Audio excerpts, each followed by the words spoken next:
Hi, my name is Prince Nwadeyi. I'm an entrepreneur and I innovate across financial services. Welcome to the African Tech Roundup, Prince. Thank you for having me on. So we meet in person after catching up on LinkedIn. Your latest exploits, which is one of many, which is innovating in the insurance space, making access to insurance more inclusive and certainly more affordable and perhaps even passive to some degree.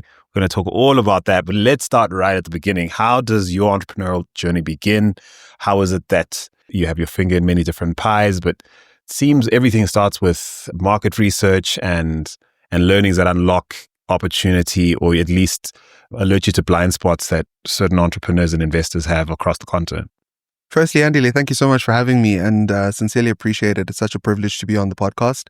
Sure. The journey actually starts way back if I go back to like varsity days, right? So what year are we talking? This is probably... Now you're making me reveal my age, bro. What's your problem? You could have been a young scholar. A while back, let's say. I'm a young man. I'm 30. So probably this was 2015, roughly, right? And it starts out actually in a lecture that's been given by Prof. Simpson, who used to be the leader of the Unilever Institute at the University of Cape Town. And he's talking about the informal sector in South Africa. And he speaks about how the informal sector at the time was valued at about 600 billion rand, twice the size of agriculture's contribution to GDP. And I remember I was low-key lazing out in the class, and he said that number, and I was like, what? But what even struck me further was what he articulated. The fact that a lack of data on township markets are fundamentally the biggest barrier to brands and businesses being able to, one, unlock return, but far more importantly, to serve those consumers. And for me, that became the thing that got me into, okay, listen and focus in this marketing class. For anyone listening who's not familiar with South Africa and what a township is, effectively where most Black people live in urban centers. Some of them tend to be peri-urban in experiential terms, but basically where the vast majority of the bottom of the pyramid live out their lives here in South Africa. Yeah, and I think probably what's important to also preface in that context is like, this is all kind of like, broadly speaking, part of the historical context of South Africa because of apartheid spatial divide. It's not that like Black people woke up and were like, oh, cool, I want to live in a township. It was like, no, we like it, don't you know? So it's that context, and obviously in 1955 Group Areas Act and all of that sort of jazz. But obviously democracy and things in part have changed, but we still have a large portion of the South African Black population in specific living in township communities, right? And in many ways, these are, broadly speaking, dark holes for corporate. To summarize, is that we ended up starting a business at the time, which effectively built a data technology platform to enable brands and businesses to collect data on the township communities. And we started servicing the University of Cape Town in specific and some of our lecturers. And that was fun and exciting, right? We built out the business to about 5,000 agents across the country who stored, collect, and sold back consumer data to us in a two-sided marketplace where we set the price. And we empowered these agents effectively to become micro data entrepreneurs. The upshot of this was the fact that as we did all this market research and data for like multiple brands across financial services, Swiss Re's, Liberties, we did some work for NASPERS and a couple of other brands. The interesting thing was the fact that we quickly realized that a lot of these brands were solving an issue that required the executives to actually take real risk. And part of that risk was really to like fundamentally redesign how they deliver products within this specific environment. Because our key thing was that if you're going to unlock alpha, which is return, you've got to think differently on how the product manifests, but ultimately you've got to think very carefully on how that speaks to the underlying consumer behavior. And for us, increasingly, the more we sought to innovate across these corporate channels, we realized that some of the executives were not willing to take the risk, not for any risk of their own, but really just how the incentive structure is set up within corporate, right? Like someone's got to be willing to risk their bonus to take on a crazy idea. And at the time, we were probably like 23, 24-year-olds pitching these guys to like, flip, we need to provide free credit, you know, or design this credit product in this way, or design this insurance product in this way. And I'm not an actuary. You know, what was the incentive to learn about these markets? Is it literally just to unlock more, I suppose, revenue or business opportunity? And what would lead them to come to people like you to close the blind spot? And to what degree were you even introducing them to the notion that they had one? So the real opportunity was the fact that there's no more growth in the formal market, right?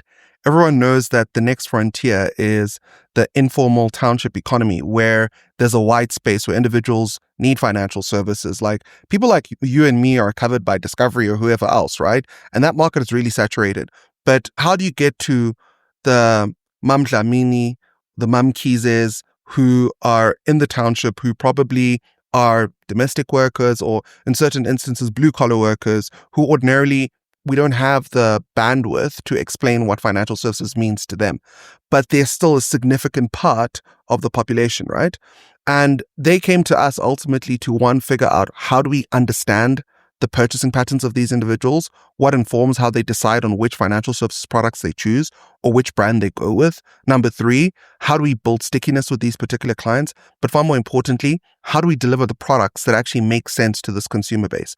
And that ultimately formed the reason why a lot of these brands and businesses would ordinarily partner with us to do the research and ultimately deliver the insight. The irony of you unlocking emerging markets for South African businesses is fun to think about.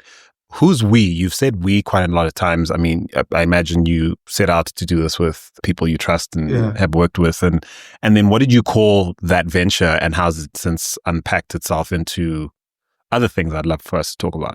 Effectively, we started a business which was called Ispani. That was the app that we had launched. And which means work, yeah? Yeah, which means work. And then we renamed it DataReg. And then we set up what we call SAG Ventures, which is Ispani Africa Group Ventures. And really within SAG, we effectively started doing what we told the corporates to do. Build out products and services or innovations that actually can have a real impact within their market segments and significantly take market share, but in an innovative manner from their competitors, or where there's what the late Prof. Clayton Christensen would have called non-consumption, right?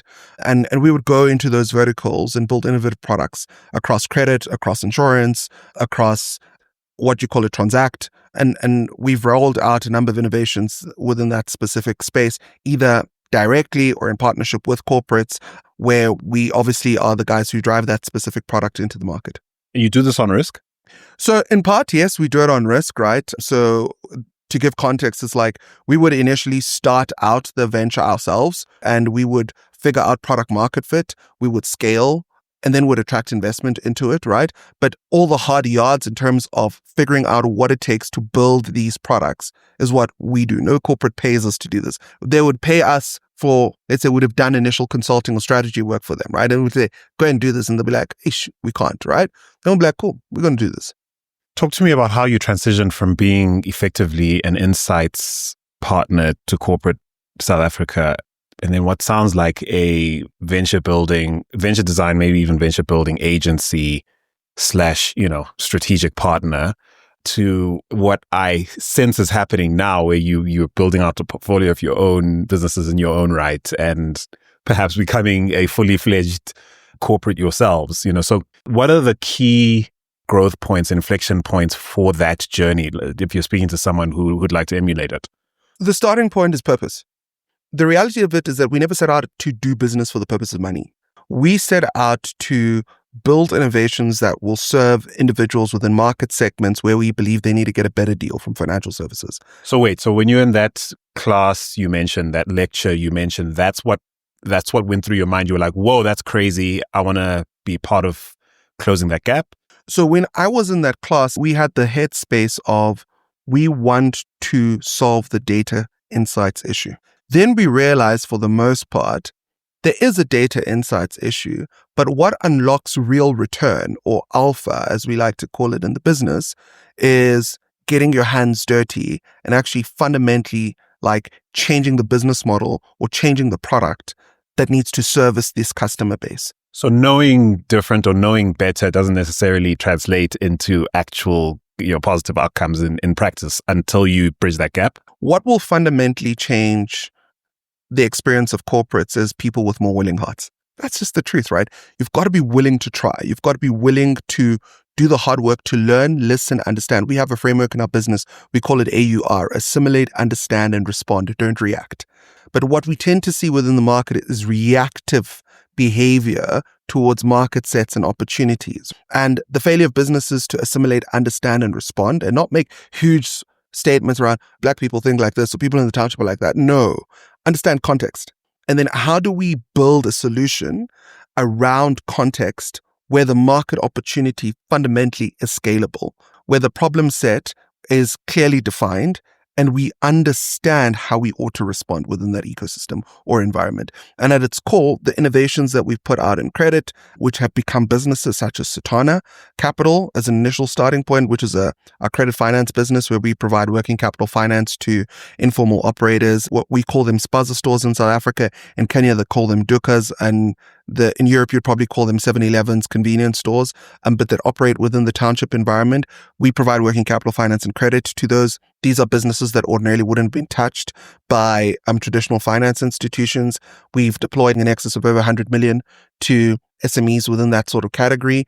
And we've had a 99.9% repayment rate across the various verticals that we've got within that credit space. And that's both to SMEs, ride-hailing drivers, Uber drivers, where we provide them fuel and credit across at any petrol station in the country, to debtor discounting, right, where SMEs ordinarily need access to working capital. So we've built out credit solutions in environments where we've been told it's not possible, it's not doable, and it's risky.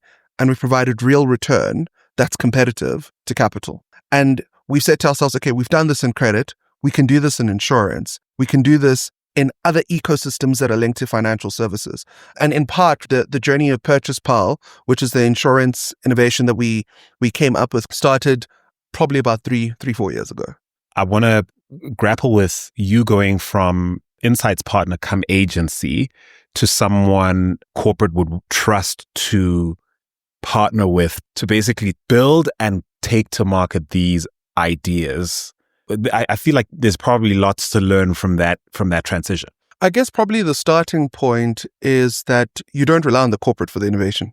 You become the innovation, right? So you develop their solution. Then the next piece really becomes a function of, okay, cool. And for us, like I said, it's always been linked to purpose.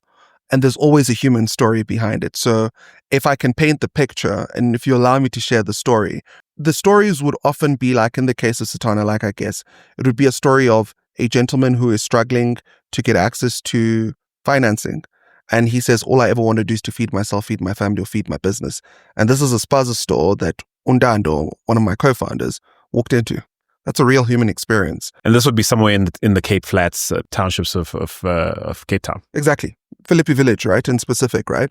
And an experience like that would lead us to lean deeply into, okay, there's a credit finance issue here, a working capital finance issue. How can we solve it differently? And for us, the solve was we don't give entrepreneurs cash. We partner with the value-making process, which is where do they acquire stock from? And can we build a thesis that aligns incentives within that particular ecosystem? So a lot of our innovations have largely taken the mapping point of we need to align interests across the spectrum to enable these solutions to come to life. And I'll use both Setana and Purchase Pal as examples, right? Within the Setana context, what was critical for us was to say, okay, cool. With the underlying wholesaler, what's in their interest? They want to drive more sales, but they're not in the business of offering credit, but they have something that will enable us to unlock credit, which is data. Can they give us access to the data to enable them to drive more sales? And the answer was yes. The question is, can we build a technology solution that interprets that data at scale to enable unique insight that traditional finance institutions don't have access to enable us to provide credit to this operator, where we sit with the credit risk and enable the operator to go and pull stock, but we finance that upfront to the wholesaler and then get them to pay that back. And the truth of the matter is, that's what we did. We aligned the interest of the wholesaler, we aligned the interest of the underlying SME, and far more importantly, we aligned the interests of capital, because capital has to be able to believe they're able to find alpha, a return. And is that return better than what they would get out in the market? And the truth is, that's what we're able to do. And in that sort of context, like I told the story of Nwadeyi, who we started with 25,000 Rand, right? She would take 25,000 Rand, repay that every 14 days. In stock, we would fund that to the wholesaler. And now she's taking 105,000 Rand worth of stock, repaying that every 14 days. It's gone from 1 store to 3 stores, 3 employees to 13, and bought a first house for 1 million Rand in cash in the township in December. That's real impact. That's what for us purpose means in unlocking value. If I'm to juxtapose it once again to give context within like a insurance purchase pulse sort of example, the story begins with me being busy with my master's thesis. My master's thesis was in inclusive innovation. And the topic was really around the impact of information asymmetry and institutional intermediation on the uptake of life insurance in low-income communities in South Africa. I always tease and joke, simply put, why do Black people not have life insurance, right? Thank you for that, because I was like, that went fast. So that was basically the thesis, right? And in interviewing this particular lady, she begins to get emotional and cry about the fact that when it was time to bury her mom, they didn't have any sort of insurance cover, right?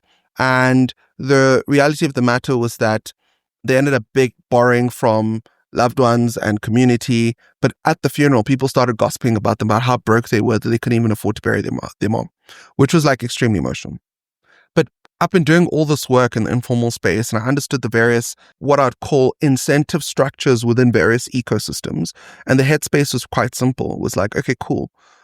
What if we could unlock, quote unquote, what I call no cost insurance, free insurance? Regulators will hate me for this. It's not free because someone pays for it, but at no cost to the customer, insurance to the consumer. Invisible cost, right? Without necessarily increasing the price of the underlying product to a consumer. And what would need to hold true for that to happen? And what are the various incentives that will need to hold true for corporates? Because ultimately, I can't do this alone. So I realized the biggest challenge that faces fast-moving consumer goods manufacturers, right, is the fact that they struggle with stickiness, specifically within a price-sensitive consumer base, where what will cause Mam Dlamini to stick with MAC versus Omo if Omo is running a special? And these are washing powder brands. Yeah, these are washing powder brands by way of example. So they're dealing with a price-sensitive consumer, and the only lever they have is price. The biggest challenge that faces insurers into the informal sector, right, is the cost of intermediation, the cost of getting this product down to the end customer, because it's a highly intermediated system. They've got to go through brokers, agents, funeral parlors to ultimately get to the end customer. What I figured out was really that there's someone that's already absorbed that distribution cost, and it's the FMCG manufacturer, because their product is already in Mam Dlamini's home. And that product sits with margin.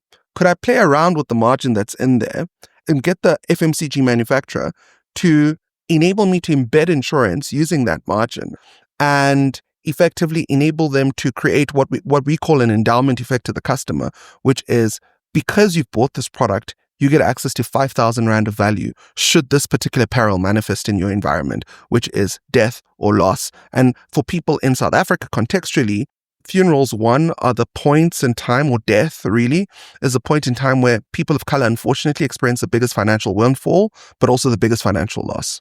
And the reality of the matter is that in order for us to solve for that and to reduce the acquisition cost, but also to build the stickiness, we realized we could embed this insurance in these products. So effectively turning your day-to-day groceries as a social safety net for society. And that's how the product got bought. And that's literally what got us reconnecting on LinkedIn, because I saw you announce this. We'd spoken about you working on this in the background with partners like Sanlam. And this was, again, nearly a year ago. You gave me a sense of what was to come. I wouldn't have given you as much time as it's taken for this to go live. So I'm very well impressed that, obviously this has come to market. And I have a million questions about that particular innovation. Just taking you back a little bit about that whole transition, from insights partner to agency to co-execution partner to mutual benefit with corporate actors, as you described it, and stakeholders who obviously typically have far less power in these capitalist relationships like an SME. It strikes me that there are these conversations about what good partnering looks like. Collaboration is a buzzword right now. I think it's widely considered these days, it's certainly in the world of startups and VC, that if you're not solving for corporate partnerships, especially in B2B sort of startup-y, you can't expect to get anywhere in Africa as far as like traction, entrepreneurial traction. Listening to you, partnership doesn't look like permission to engage from legacy big scale actors. It looks like really coming up with a solution and perhaps a counterintuitive way for them to plug into value building in mutually beneficial ways. That's what I'm hearing here. It's absolutely what you're hearing. The reality of the matter is that, with all respect to corporate, they don't have to sit with the answers. They sit with parts of the infrastructure. And I reiterate this for all operators out there. corporate sits with parts of the infrastructure. Think about corporate as a organization or an institution that's got muscle.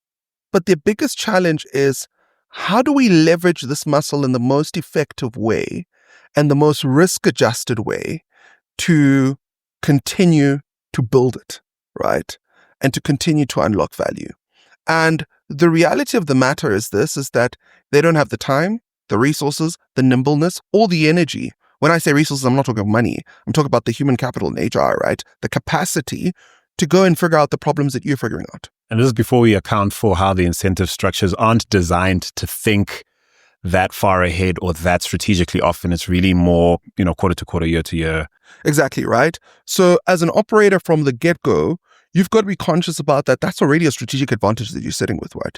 You can move faster, innovate quickly. You can talk to the customer faster. You can talk to lots of different people in a way that a corporate can't. Exactly, right? So there's actually a lot of power or strategic power that a operator sits with. A lot of rudimentary insight that you've got that they don't have. The question now, when it comes down to the issue of how do you go about executing and partnering, it comes down to you being able to think 5 steps ahead. I've been a beneficiary of brilliant mentors, right? You don't have to think in days. You have to think in decades. You literally have to start thinking about what is the long game here and how does this market evolve? And what does the inflection point for value look like? And to what degree do I want to be part of the story? What's my exit point? What's my entry point? Am I wanting to build this alongside? And the truth of the matter is the position I take into this relationship the best one to hold? And you obviously have to think about that. But far more importantly, I would always encourage people, beyond the strategic, partner with people that share values, the same values. The honesty, the integrity is something you can't buy. And we've been privileged to partner with operators and with institutions who share that. The reality of the matter is that, yes, they're only doing this because, in part, they're not charities. They want to deliver a return for their shareholders. But they also know that they can't do this without partners like you. So you've got to figure out what are the parts of this relationship as you partner that make you indispensable. And at what point in time does your indispensability begin to wane? And you've got to consistently figure out how you make yourself a core part of that relationship matrix. Yeah, because you are dealing with people who do think of the unlock of that value as their birthright. Exactly. They don't see themselves necessarily as obliged to or even interested in enabling your economic success as an operator. So in part, you have those characters, obviously, that sit within corporate. We're like, why the hell are we partnering with this kid? We've been here. We could do this. All of that sort of jazz, right? And that's why I'll equally underscore the importance of relationships and building those relationships importantly across the spectrum. Because we can't shy away from this in any form of business interaction. Relationships are what checkmate what we would call unscrupulous behavior, or disincentivize individuals from doing things that they ordinarily could be able to do. But if the relationship capital is not there, right, you'll find yourself in trouble, right? So relationships play a big role in building the necessary equity. Now, the key things that I think a lot of operators fail to understand is that corporate relationships are not the function of transactional value alone. They are social components to the building of that equity that I think is not taught in business schools. You could be a great operator, have a great idea, be extremely talented, and your ideas will probably not see the light of day. And unfortunately, it's the nature of the system. So my encouragement has always been to be deliberate about building relationships outside of your comfort zone. Be deliberate about building relationships with people who don't look like you. Be deliberate about building relationships and understanding the various cultural, social nuances that those ecosystems sit with, and be willing to show up authentically, but also be willing to be able to be clear about what is the value that it is that you bring. I don't need to tell someone who did a master's on why South Africans shun insurance. Even at the grassroots level, our lack of understanding or appreciation for these nuances stop a lot of people from understanding why, for instance, the brokerage networks that actually sell insurance into townships are still quite a long way from being disrupted in light of just how people build, maintain relationships, build and broker leverageable trust and goodwill in a context like a South African township. Is that fair to say? Funny enough, you're touching on something that's actually so critical, right? The large corporates at an insurance level, and I say this respectfully to all insurers, most of them don't know what's actually happening on the ground level as it relates to how products and services are actually sold and delivered to the end customer. They don't fully appreciate whether or not Mam Dlamini understands what she signed up to. 90% of the guys I spoke to weren't explained to about their policy. They didn't fully understand the exclusions. They were sold to. They're like, do you want this policy? Take it up. Let's go. And the problem with that, right, is you find individuals taking up policies, but ultimately dropping them. And I tease the insurance industry about this, where we've got a 40% lapse rate on every single funeral policy that's sold within that market.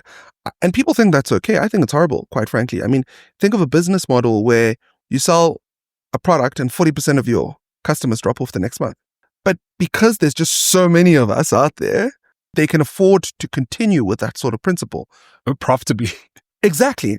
The fundamental issue for me is that what it tells you is that the intermediary is responsible for the information asymmetry, facing both the insurer and the insured. And it's because of the incentive structures, how they're actually set up. At the end of the day, corporate executives have to focus on the numbers. How many policies have we sold? What's the return? Are we making money? The intermediary knows that he's only earning commission based on how many policies he sold.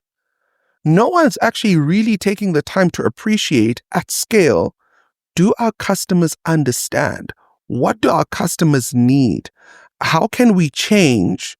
How can we change how we offer this product? And actually, what does fundamental disruption look like?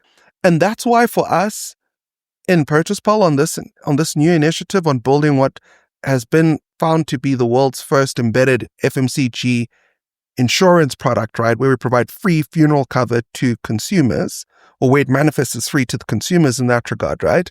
We had to take the view of saying, let's think differently around this entire value chain, right? But that level of incentive doesn't sit at the top. It doesn't even sit at the center, because the value of a broker to insurer is how quickly they can push policies and how many policies they can push. The value of the customer to the broker, and unfortunately, is that they're a consumable means to a corporate end. They're not an end in themselves. So this model I've seen in places like Kenya, for example, where insurance is bundled with, say, a sack of cement, or to farmers as part of a sack of fertilizer they've purchased. And listening to you, I realized that in the world of that sort of innovative deployment, you're not necessarily in competition with a status quo and an incentive structure that maps into some of the stakeholder groups within corporate settings that you just described. What you're doing now could be, depending who you are at, say, Sanlam, unwittingly enemy of the state in light of like how I used to make money and how I ensure I get my bonuses as, you know, person XYZ in the system. So how do you navigate those dynamics to bring a product live? Do you just work above the heads of that status quo, or, you know, what's the reality of like bringing something live in light of those dynamics? So that's a tricky question, right?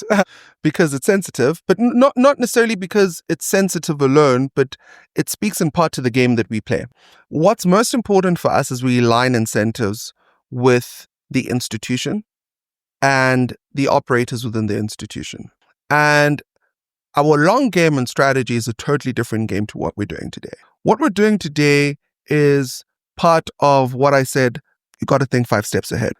This is great where we are, but it's not where we're going to end up. What's most important for us in this interaction is that we consistently unlock value for our partners, being the FMCGs that we partner with and the insurers ultimately. Yeah, right. I mean, we're too small to be that much of a concern, right, today, as with all things that start newly. But the reality of the matter for us is that we believe that the relationship will evolve probably over the next 5 to 6 years, and will become a real player in the market where they start asking themselves, okay, cool, should this be a company that sits outside of us, or should this be a company that sits within us? Or should this be a company that we think differently on how we partner with them? And that's always a good thing, right? Provided that we're providing a better deal to consumers in a way that they can't ordinarily do that. And the reality of the matter is, like I said, entrepreneurs are not just meant to be innovators. They're meant to be masters at relationships. And you've always got to be sensitive to what is driving the incentive structure of the various actors within your ecosystem and environment and your partnership matrix, right? If you are clear on what are driving those incentives, you are then able to position yourselves in the best optimal way, and you're able to start solving for different games that could potentially play out. So if you are just thinking about, oh, I've got this great cool idea, I think the world is going to love it. But I need a corporate to partner with it, and you're not clear on how you build the long term before you start, it's game over for you. So it's really just positioning more as a partner who just happens to have a disruptive idea to the status quo, as opposed to a threat to a comfortable status quo with no upside. I'll say yes. With no upside to those of us who enjoyed the way it was. So position, I would say, depending on, once again, which game you're playing. And so I wouldn't say there's a one-size-fits-all answer. But if you're going to be playing in like our space, it's a highly regulated space. You are going to need a level of credible institutional support. You're going to need a level of access to move certain levers quickly and fast. You've got to ask yourself... And at scale. You've got to ask yourself the question, is it worth my time as an operator trying to jump all of these hoops in a very long time? Or does it make sense for me to partner with an institution where, as I mentioned earlier, we share the same sort of value set? I've been able to be clear on the various relationship dynamics that sit within this ecosystem, and I've navigated them responsibly. Does it then make sense for me to partner? And then what is the game that I'm playing when I'm now a core insider? Not a core insider from the perspective of like I'm a spy, but I'm a core insider at an institutional level where there's trust. And how do I consistently align those incentives with what it is that I'm building out? And that's the critical piece. And to spin it another way, certainly just thinking in terms of the macro impact, you are saying there's been a way to do insurance profitably while seeing this crazy churn that actually leaves a lot of people hanging out to dry at the time it matters most. And while that's a way to perpetuate the status quo profitably, is that really the world we want to live in? And also, we could make far more money doing it better. In effect, right? We could fundamentally disintermediate the intermediaries. We could reduce our acquisition cost to zero. We could acquire the customer through retail rails. Well, effectively, we would get a micro insurance premium that we could flip and upsell at scale once we've acquired the customer. That's our business. Or rather, that's part of the game that we're playing. Effectively, this looks like you are a would-be uninsured township dweller who regularly goes to a local supermarket to buy any number of things that are part of your regular sort of basket of groceries. And as it happens, you are by default insured because you bought certain products, which when, you share your receipt into your system, it unlocks this quote unquote free value to you, but obviously not free, invisible value to you that becomes a very real part of your life in a way that used to require a broker and a whole bunch of other intermediaries to deliver the same value you didn't understand and therefore opted out of and left you exposed when you needed it most. Absolutely. I mean, in our context, how we are way better than status quo. Traditional funeral cover has a 6-month waiting period. We don't have a waiting period. The second component is that the consumer is not paying for the premium. It's already covered. Number 3 is that all you need to do is consistently buy your groceries each month. Just buy your groceries each month and have any of those participating products in the basket of goods that you purchase, and you'll ultimately be covered. That's literally all the customer has to do. Keep doing what they're doing. And what's been special about it, and I can't go into all the detail of this, right, was that the first, and this actually got me a tad bit emotional, right? The first policy that we paid out, the consumer had bought the policy on my birthday. That's bananas. I was like, God, you're speaking to me, right? They'd bought the policy on my birthday. They'd passed away on the 10th of May. I was born on the 17th of April, right? And we were able to deliver value to someone who ordinarily would not have had cover or have been able to access something because of this. And for me, that's when I was like, flip, we're delivering value. This person didn't have to pay for it. Technically, they were already paying for it because they buy the groceries every month. And the ecosystem, the economics of the margin that exists in this value chain allows for them to be covered. But corporates were not just thinking about it. And for us, that's where that was the exciting moment. Sounds like the gospel to me, but that's a whole different podcast. Yeah. A metaphor for the gospel. But anyway, listen, you have a meeting to get to. I had a question about the investment case you would have made to E-Squared, who I know backed your microfinance business. Yeah? Yeah, absolutely. We don't have time for that because I don't want you to be late for your appointment. So can I get you to promise on mic to do a follow-up chat with me, not just to learn more about this, because I haven't exhausted not even half the questions I have about this particular insurance product and how that's going and what you're learning from anecdotes like the one you just shared. But I also want to understand, what as a foundation or a precursor in momentum terms, that microfinance business has created as a foundation for ideas and vertical explorations like the ones you're doing now in insurance.